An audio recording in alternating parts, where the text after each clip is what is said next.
विधानसभा चुनाव नजदीक आने के साथ ही बजट घोषणाओं को पूरा कर मतदाताओं की चौखट तक पहुंचाने की सरकार ने तैयारियां कर ली है।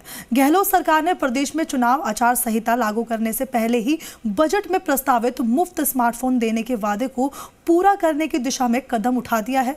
पिछले कुछ राज्यों के चुनावों में महिलाओं के मतदान के बढ़ते प्रतिशत और उनके मतदान से चुनाव परिणामों में निर्णायक बदलाव को देखते हुए गहलोत सरकार अब प्रदेश की 1 करोड़ 35 लाख महिलाओं को साधने का कोई मौका चूकना नहीं चाहती। देखिए रिपोर्ट।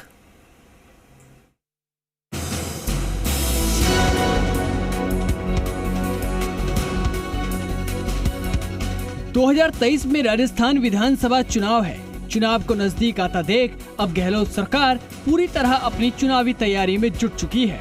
यही कारण है कि मुख्यमंत्री अशोक गहलोत की सरकार अपने चुनावी साल में लोगों को स्मार्टफोन का तोहफा देगी। बजट भाषण में की गई घोषणा के तहत प्रदेश में 1 करोड़ 35 लाख परिवारों को ये स्मार्टफोन दिए जाएंगे। इन फोन में लोगों को 3 साल तक इंटरनेट के अलावा वॉइस कॉल और SMS की सुविधा होगी, जिसमें हर महीने 20 GB डेटा और 50 SMS मिलेंगे। सरकार की एजेंसी राजकॉम्प ने इसके लिए टेंडर की प्रक्रिया शुरू कर दी है। रिक्वेस्ट फॉर प्रपोजल मांगे गए हैं, जिसके बाद कल इसकी टेक्निकल बिड खोली जाएगी। टेक्निकल बिड के बाद आगे की प्रक्रिया की जाएगी। संभावना है कि नवंबर, दिसंबर या अगले साल की शुरुआत से मोबाइल फोन के वितरण शुरू हो जाएंगे। ये मोबाइल उन परिवारों को दिए जाएंगे जिनके जन आधार कार्ड बने हुए हैं। वर्तमान में पूरे प्रदेश में करीब 1 करोड़ 35 लाख लोगों के जन आधार बने हैं। इस जन आधार कार्ड में जो मुखिया है उसे ये फोन दिया जाएगा। मोबाइल फोन का वितरण जिला और ब्लॉक लेवल पर किया जाएगा। जिन्हें मोबाइल दिए जाएंगे उनको पहले KYC करवाना होगा। जाने क्या होंगे मोबाइल में फीचर्स। फोन में 2 सिम लगाने के लिए स्लॉट होंगे। फोन की स्टोरेज क्षमता को 256 GB तक बढ़ाने के लिए इसमें मेमोरी कार्ड स्लॉट भी होगा। फोन की 4000 mAh की पावर वाली बैटरी इस मोबाइल में होगी। Charger, USB, data transfer cable और मोबाइल फोन का प्लास्टिक का बैक कवर भी मिलेगा। 5.8 इंच स्क्रीन वाले इस फोन में 2 GB की रैम और 32 GB की इनबिल्ट मेमोरी होगी। फोन का 1440x720 स्क्रीन रेजोल्यूशन होगा।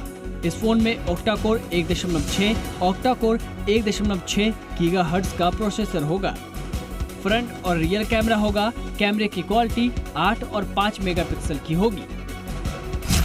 इस योजना से राज्य सरकार के बजट पर एकदम से भार ना पड़े, इसके लिए सरकार ने कई शर्तें भी लगाई है। जो भी कंपनी स्मार्टफोन सप्लाई करेगी उसे डिलीवरी के समय हैंडसेट की कीमत का केवल 30% पैसा ही मिलेगा। डिलीवरी के 1 साल बाद 35% और फिर 2 साल बाद बचा हुआ 35% पैसा दिया जाएगा। इसके अलावा स्मार्टफोन सप्लायर्स को ब्लॉक लेवल पर सर्विस सेंटर बनाने होंगे।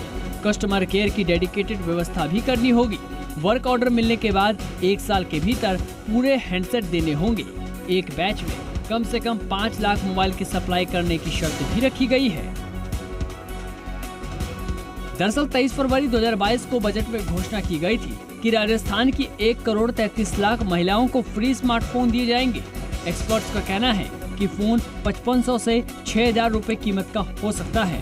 बहरहाल चिरंजीवी परिवारों की मुखिया महिलाओं को मोबाइल देने की घोषणा ने अब राज्य सरकार का बजट भी बिगाड़ दिया है। सरकार की योजना 2500 करोड़ रुपए सालाना खर्च करने की थी, लेकिन खर्चा बढ़ते बढ़ते 12,000 करोड़ रुपए हो गया है।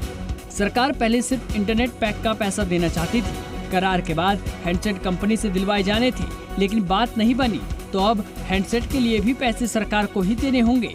अब सरकार दिवाली से पहले मोबाइल देना शुरू कर देगी और 1 साल में मोबाइल बांटे जाएंगे, यानी चुनावी साल में भी मोबाइल बटेंगे। गहलोत सरकार स्मार्टफोन बांटकर अपनी सियासत चमकाने की जुगत में है। मोबाइल के जरिए राज्य सरकार योजनाओं का प्रचार करेगी, साथ ही करोड़ों परिवारों तक अपनी पकड़ बनाएगी। दीपक गोयल, जी मीडिया, जयपुर।